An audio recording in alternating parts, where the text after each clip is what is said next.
Hola y bienvenidos a través de la Biblia con Les Feldick, un ganadero y agricultor de Oklahoma. Les Feldick ha estado enseñando clases bíblicas al estilo casero durante 20 años en Iowa, Oklahoma y Texas. El estilo único de enseñanza bíblica de Les Feldick ha hecho que los libros de la Biblia cobren vida. Cuando les está enseñando, es tan interesante que la gente dice que el tiempo parece volar. Y ahora, aquí está Les Feldick. Y de nuevo, es bueno tener a todos de vuelta con nosotros por la próxima media hora. Y ahora solo pedimos que se dirijan al capítulo 4 de Apocalipsis. Y de nuevo, para aquellos de ustedes que se unen a nosotros por televisión, apreciamos sus cartas, apreciamos su ayuda financiera, porque sin ella no podemos permanecer al aire. Cada centavo que se dona a este programa es para producción y tiempo de televisión.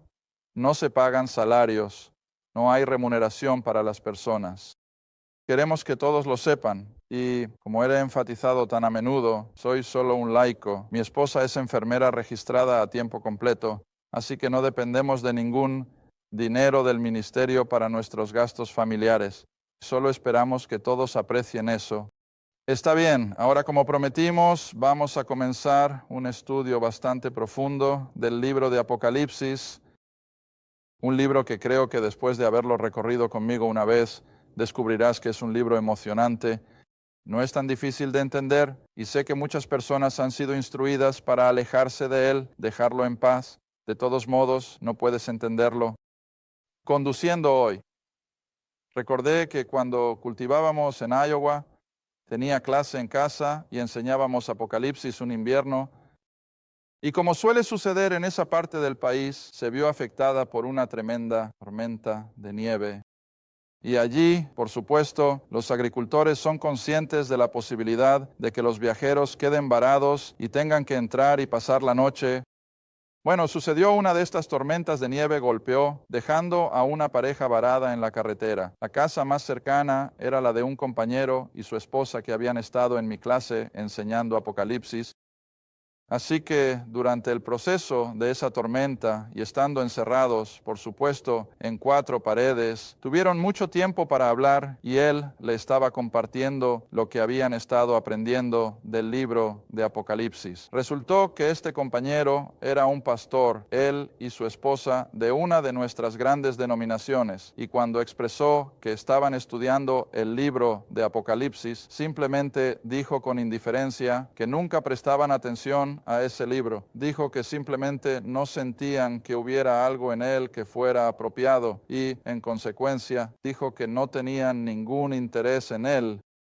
Y en ese momento, puede que me haya sorprendido un poco, y sin embargo, no realmente, porque sé que esta es una tendencia en el pensamiento de muchas personas, que el libro de Apocalipsis no tiene nada que entender para nosotros. Es totalmente solo un montón de palabrería incomprensible, y son muchos mitos y leyendas, y ¿quién puede creerlo? Pero sabes, el libro de Apocalipsis comienza con bienaventurado el que lee. Y eso significa para ti y para mí. Y estudiar el libro de Apocalipsis es emocionante, creo, es revelador. Y solo hay que recordar que todo está en simbolismo, pero cada enseñanza simbólica en el libro de Apocalipsis regresa a un significado literal y a una verdad literal. Todo lo que tenemos que hacer es buscar en las Escrituras y simplemente se revela con tanta claridad. Ahora, dado que estamos tratando principalmente con el aspecto futuro de la nación de Israel y el periodo de tribulación, tal como lo vemos aparecer, voy a omitir las 7 cartas a las 7 iglesias. No me gusta hacer eso, pero por cuestión de tiempo lo haré por ahora y las abordaremos más tarde. Y voy a llegar hasta el capítulo 4 de Apocalipsis. Y al mirar el último versículo del capítulo 3, dice: el que tiene oído, oiga lo que el Espíritu dice. El Espíritu Santo dice a las iglesias, y luego lo que quiero que entiendas, esta es la última vez que la palabra iglesia aparece en el libro de Apocalipsis hasta que llegues a los últimos versículos. Así que desde el capítulo 4, versículo 1, hasta el final, no hay nada aquí en relación con la iglesia, tal como conocemos la era de la iglesia. Y creo que es evidente entonces que la iglesia estará ausente cuando comience la tribulación y nuevamente se representa simbólicamente en la propia experiencia de Juan en el capítulo 4, versículo 1. Después de esto, ¿cuál es el después? Bueno, después de que la era de la iglesia se haya completado y haya terminado, luego dice, miré y he aquí se abrió una puerta donde en el cielo ves, y dice que la primera voz que oí era como si fuera. Ahora, aquí es donde debes tener cuidado al leer Apocalipsis. No dice que la voz era una trompeta. Dice que era como una trompeta. Ahora, he tenido a alguien que intenta refutar todo el aspecto del rapto porque está asociado con un llamado de trompeta. Y dicen que solo a Israel se le llamó con una trompeta. Bueno, ahora ves, ese límite ha desaparecido. Sí, Israel fue convocado a convocaciones y llamados congregacionales por las trompetas, sin duda. Pero ves, Dios tiene sus propias trompetas también y tienes la trompeta angelical. Pero aquí ves, Juan oye una trompeta del cielo y como una trompeta dice, ven aquí. Ahora me gusta imaginar eso como una vista simbólica de lo que le sucederá a la iglesia. También escuchará un llamado de trompeta y el arcángel dará un grito y de repente nosotros que conocemos al Señor desapareceremos. Ahora soy consciente de que hay muchos que refutan lo que llamamos la doctrina del rapto y lo primero que les gusta señalar es que la palabra rapto no está en nuestro Nuevo Testamento y eso es cierto. No está en inglés. Si puedo creer todo lo que leo, ¿por qué la traducción al alemán sí usa la palabra rapto? Un llamado, y como enfatizamos hace unas semanas, está tan claro en las traducciones anteriores, en 2 Tesalonicenses capítulo 2, que antes de que el hombre de pecado pueda ser revelado, antes de que el anticristo aparezca, tiene que haber la partida. Bueno, ¿la partida de quién o de qué? La partida del cuerpo de Cristo, y así nosotros también escucharemos ese llamado de trompeta para subir y en un instante desapareceremos. Esa es nuestra bendita esperanza de la que Pablo habla en Tito, capítulo 2. Así que ahora, continuando la lectura, dice que la voz o la trompeta dijo, ven aquí y te mostraré cosas que deben ser. Ahora, ¿cuál es la siguiente palabra clara? De aquí en adelante, en otras palabras, ¿después de qué? Después de que la era de la iglesia haya terminado, la iglesia ha terminado y ahora todas estas cosas quedarán en la escena. Ahora el versículo 2, y Juan dice, estaba en el Espíritu, en otras palabras, no fue a la gloria corporalmente. Y recuerda, está en la isla de Patmos y ha sido exiliado, ¿recuerdas? Y así, evidentemente, simplemente ascendió en el área del Espíritu, y he aquí, un trono fue establecido en el cielo, y uno estaba sentado en el trono. Y el que estaba sentado era de aspecto como un jaspe y una piedra de sardio, y había un arco iris alrededor del trono. A la vista, esmeralda, hermoso, indescriptible. No creo que Juan comenzara a poner en palabras la belleza de la sala del trono del cielo. Está bien, voy a dejar eso por ahora y pasar directamente al versículo 4. Que alrededor del trono había 24 asientos, o tronos, si quieres usar esa palabra. Y sobre los asientos vi a 24 ancianos sentados, vestidos con vestiduras blancas, y tenían en sus cabezas coronas de oro. Ahora hay mucha controversia. ¿Quiénes son los 24 ancianos? Hay muchas conjeturas. Puede que haya 12 y 12 de aquello. Pero ¿sabes qué? La Biblia no nos lo dice. Y si la Biblia no nos lo dice, ¿por qué especular? Porque simplemente no sabemos. Y como le dije a la señora que llamó ayer por la mañana, ella tenía varias preguntas. Le dije, bueno, siempre tienes que recordar que la Biblia no nos dice todo lo que nos gustaría saber. Simplemente nos dice todo lo que necesitamos saber. Todo lo que necesitamos saber está aquí. Muchas cosas que nos gustaría saber, Dios no ha considerado necesario revelarlas. Y aquí hay una de ellas. Simplemente no sabemos quiénes son estos 24 ancianos. Ahora bien, podría ser 12 de la economía judía. Podría ser los 12 apóstoles de la época de Cristo, pero la Biblia no lo dice, así que lo dejaremos como 24 ancianos de cualquier dispensación de la que puedan haber venido, pero están sentados allí en 24 asientos o 24:5 y del trono, que es la sala del trono del cielo, la misma presencia de Dios, procedieron relámpagos, truenos y voces, y había 7 lámparas de fuego ardiendo delante del trono, que son los 7 espíritus de Dios. Ahora, la mejor manera en que creo que puedo definir los 7 espíritus de Dios son atributos del Espíritu Santo, y me gustaría que volvieras. Mantén tu mano en Apocalipsis, volveremos en breve. Regresa exactamente hasta el capítulo 11 de Isaías. Isaías capítulo 11. Ahora recuerda, Isaías está más o menos en el medio de tu Antiguo Testamento. Es el primero de los profetas mayores. Isaías capítulo 11. Y me gustaría que bajaras al versículo 2. En Isaías capítulo 11, versículo 2, tenemos lo que me gusta pensar que son los atributos, en 7 aspectos, de la persona del Espíritu Santo. Ahora veremos que se menciona nuevamente más adelante en Apocalipsis, que Cristo tenía los 7 espíritus. Bueno, aquí está a lo que creo que se refiere, versículo 2. Y el Espíritu del Señor reposará sobre él. En este caso es el renuevo en el versículo 1, que por supuesto es el Hijo, es el Cristo. El Espíritu del Señor reposará sobre él. Ahora cuéntalos. Ese es 1. El espíritu de sabiduría es 2. El espíritu de entendimiento es 3. El espíritu de consejo, 4. El espíritu de poder es 5. El espíritu de conocimiento es 6. Y el espíritu del temor del Señor. Recuerda que Proverbios dice, el temor del Señor es el principio de ¿qué? Sabiduría. Así que esos son tus 7 atributos del Espíritu Santo a medida que funcionan dentro de su papel como miembro de la deidad. Muy bien, ahora si regresan al capítulo 4 de Apocalipsis, y así estos aspectos en 7 del Espíritu están alrededor del trono, mientras Juan es introducido a él. Y ahora dice en el versículo 6, y delante del trono había un mar de vidrio, semejante al cristal, y en medio del trono y alrededor del trono había 4 bestias. Ahora, debemos tener cuidado. No imaginen algún horrible animal salvaje o algo así, sino una mejor traducción, y les mostraré de dónde la obtengo. Una mejor traducción es seres vivientes. Estos son seres angélicos de algún tipo.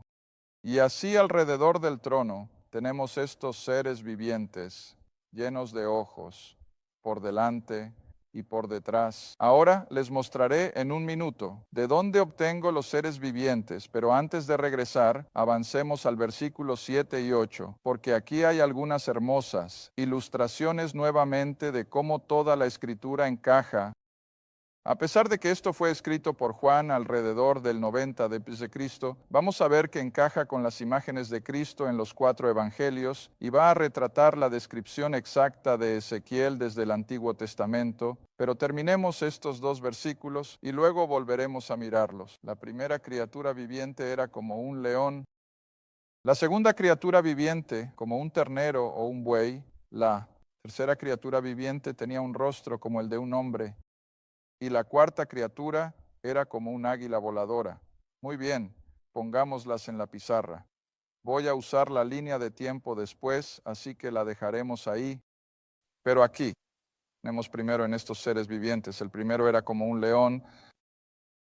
El segundo es como un ternero. Voy a usar el término buey. Y el tercero tenía el rostro de un hombre y el cuarto era como un águila.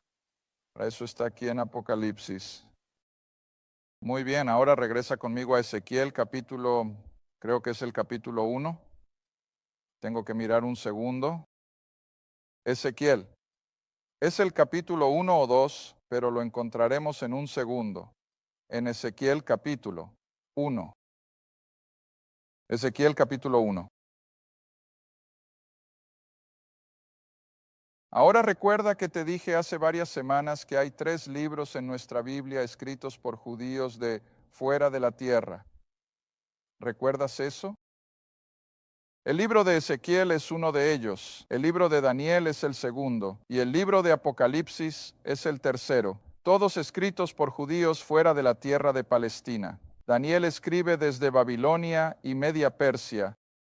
Ezequiel escribe desde, por supuesto, la capital de Susa y los medos y persas, y Juan escribe desde la isla de Patmos, allí frente a la costa occidental de Turquía, y todos escriben más o menos en un lenguaje simbólico. Así que ahora podemos decir que Ezequiel y Apocalipsis tienen una correlación perfecta. Capítulo 1, bajemos al versículo 5. Ezequiel 1, versículo 5, también del medio de ella salió la semejanza de 4. ¿Qué dice tu Biblia? Criaturas vivientes, ¿ves eso? 4 criaturas vivientes, y esta era su apariencia. Ahora, para reunir las 4 en un solo versículo, ve al versículo 10. En cuanto a la semejanza de sus rostros, los 4 tenían el rostro de un hombre. Ahora está en un orden un poco diferente, por supuesto, así que todavía los vamos a poner aquí uno frente al otro. Uno tenía el rostro de un hombre, el otro tenía el rostro de un león, el otro tenía el rostro de un buey y el otro tenía el rostro de un ¿qué? Bien, tenemos los mismos 4, ¿verdad?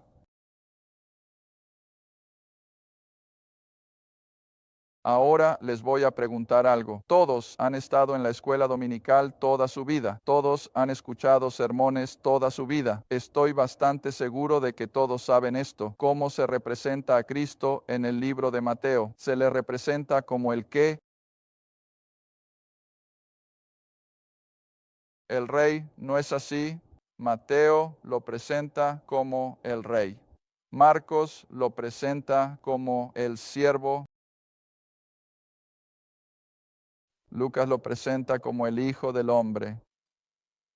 El Evangelio de Juan lo presenta como el Hijo de Dios, su deidad. Ahora que estoy tratando de mostrar que toda la Escritura está representando a Cristo desde estos mismos puntos de vista. Él es ante todo el león de la tribu de Judá, es el Rey de reyes y Señor de señores. Él es el siervo, como lo presenta Marcos, y se le representa constantemente en el Evangelio de Marcos como eso, el siervo. Y así tienes el aspecto del lavado de pies, de lavar los pies de los discípulos. Eso era indicativo de su servidumbre. Él se humilló hasta eso. Y luego, por supuesto, Lucas lo retrata como el Hijo del Hombre, su humanidad. Y luego llega el Evangelio de Juan y nos muestra que, de hecho, Él es el Hijo de Dios. De acuerdo, y así estas criaturas angélicas de las que habla Ezequiel, así como lo que Juan ve en el Apocalipsis, son todas criaturas vivientes que representan uno de los 4 atributos nuevamente de Cristo, como los vemos en los evangelios. Ahora, para mí, todo eso solo muestra cómo el libro encaja perfectamente. Está tan bellamente afinado.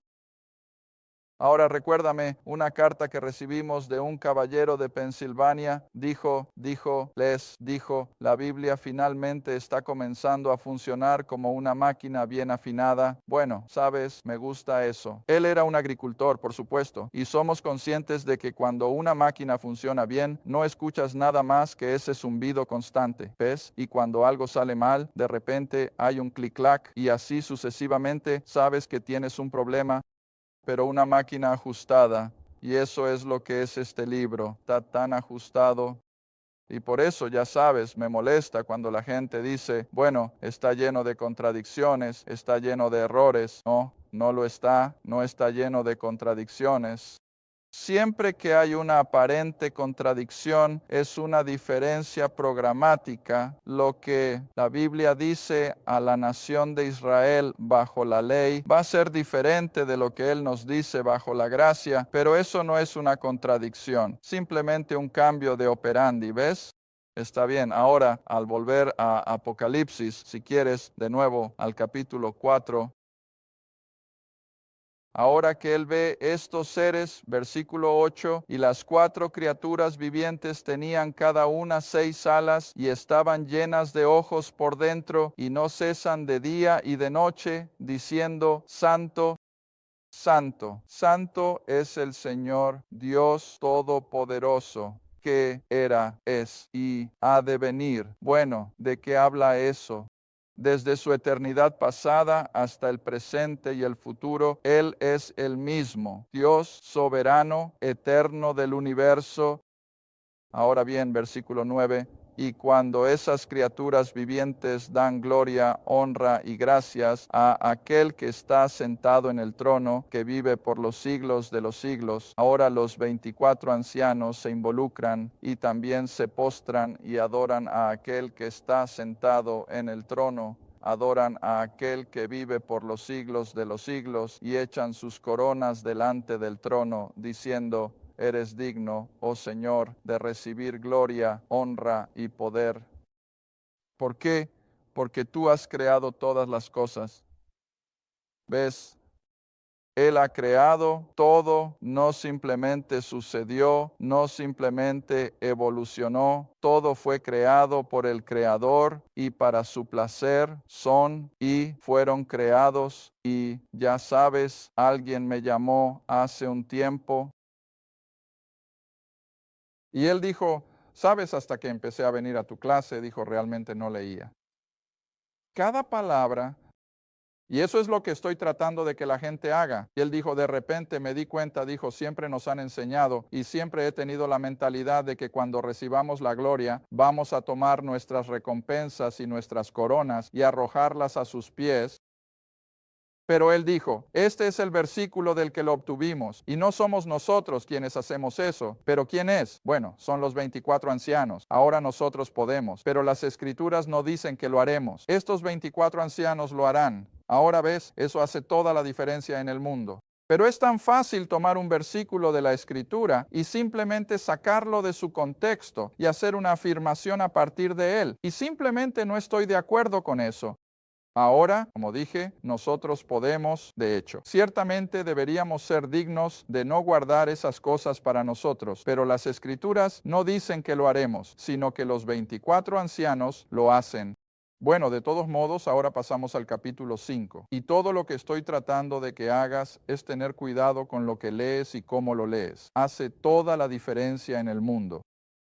Ahora él dice, vi en la mano derecha de aquel que estaba sentado en el trono un rollo. Ahora usamos esto hace tiempo cuando estábamos en las lecciones anteriores en Daniel. ¿Recuerdas? Así que esto es una especie de repaso. Y Juan ahora ve al que está en el trono sosteniendo un rollo. Creo que el libro es de nuevo una traducción desafortunada. No sabían qué eran los libros en esos días, pero tenían rollos enrollados y sellados. Y así ve este rollo escrito por dentro y por la parte de atrás y luego sellado con 7 sellos. Ahora imagina un rollo enrollado y luego en el exterior estaban escritos detalles y luego sellado con 7 sellos.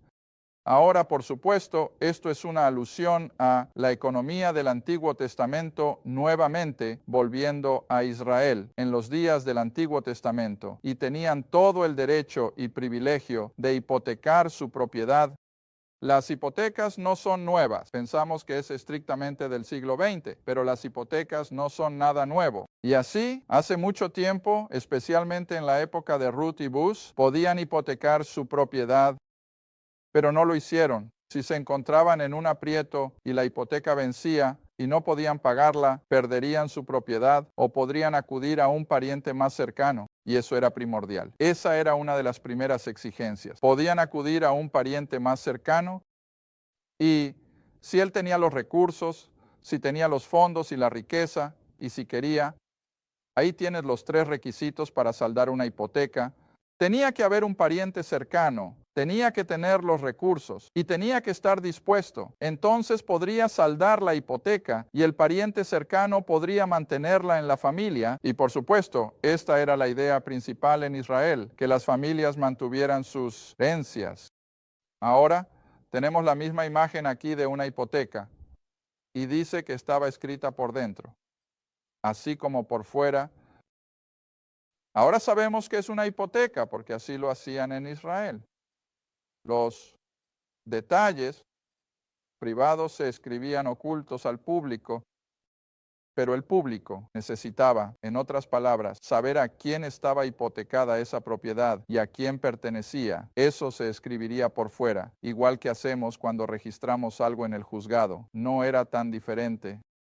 Y así tenemos la lección aquí ahora de que hay una hipoteca involucrada, sellado con 7 sellos, y luego, a medida que avanzas, supongo que me quedaré sin tiempo como de costumbre, que no había hombre en el cielo, ni en la tierra, ni debajo de la tierra que pudiera abrir el rollo. En otras palabras, no parecía haber nadie que tuviera el parentesco más cercano, que tuviera los recursos en riqueza, o que estuviera dispuesto. Y Juan dice, lloré mucho, versículo 4, porque no se encontró a nadie digno de abrir el rollo, abrir y leer el rollo y mirarlo. Pero llegamos al versículo 5 y uno de los ancianos, es decir, uno de estos 24, me dijo, no llores, no te preocupes demasiado, Juan, he aquí el león de la tribu de Judá, la raíz de David, ha prevalecido y es capaz de abrir el rollo.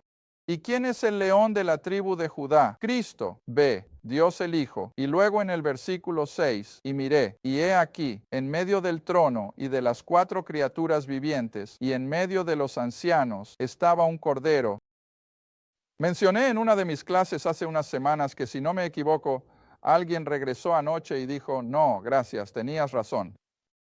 Pero si no me equivoco, Juan es el único que usa la expresión el Cordero de Dios. Piensa en eso y verifícalo. Él es el único que usa esa expresión. Pablo no la usa. Los evangelios no la usan, excepto Juan. He aquí el Cordero de Dios que quita el pecado del mundo. Y luego, por supuesto, aparece aquí de nuevo en Apocalipsis que en medio de todo esto estaba el Cordero degollado, con 7 cuernos y 7 ojos. Y estos nuevamente son esos 7 espíritus. Vimos en el capítulo 11 de Isaías. Ahora el versículo 7, y él, el león de la tribu de Judá, rey de Israel, el rey de reyes, el Hijo de Dios, él que fue crucificado, resucitó y ascendió, toma el rollo de la mano derecha de aquel que estaba sentado en el trono. Ahora tenemos que nuevamente traer la Trinidad a la vista aquí. No, tenemos que colocar a Dios el Padre en este caso, y para vislumbrarlo, colocamos a Dios el Padre en el trono, porque Cristo no está en el trono esta noche. Todos ustedes son conscientes de eso. Nunca dice que Él ascendió para sentarse en el trono. ¿Dónde está Él? Él está a la derecha del Padre, no está en el trono. Y así es Dios el Padre, a quien tenemos que, y no me gusta usar la visualización como tal, pero para entender el lenguaje, ahora imaginamos a Dios el Padre en el trono, Dios el Hijo a la derecha del Padre, y cuando Juan está muy agitado porque nadie puede abrir el rollo, es Dios el Hijo quien se presenta ante Dios el Padre y que dice, yo lo haré. Yo pagaré esa hipoteca. Y Juan asume que puede hacerlo porque ya ha cumplido con la obra de la cruz. También se le representa a lo largo del Antiguo Testamento como el hijo de David, el hijo de Dios, y así en parentesco puede cumplir con todas esas demandas. Gracias por ver A través de la Biblia con Les Feldick, un estudio bíblico semanal. Si desea más información sobre los ministerios Les Feldick, un estudio bíblico en su área, o sobre este programa, escriba a Ministerios Les Feldick, Ruta 1, Caja 760, Quinta, Oklahoma 74552. Esa es la Ruta 1, Caja 760, Quinta, Oklahoma 74552. A través de la Biblia con Les Feldick es apoyado por los espectadores y su donación es apreciada. Gracias, y asegúrese de sintonizar la próxima vez para A través de la Biblia con Les Feldick.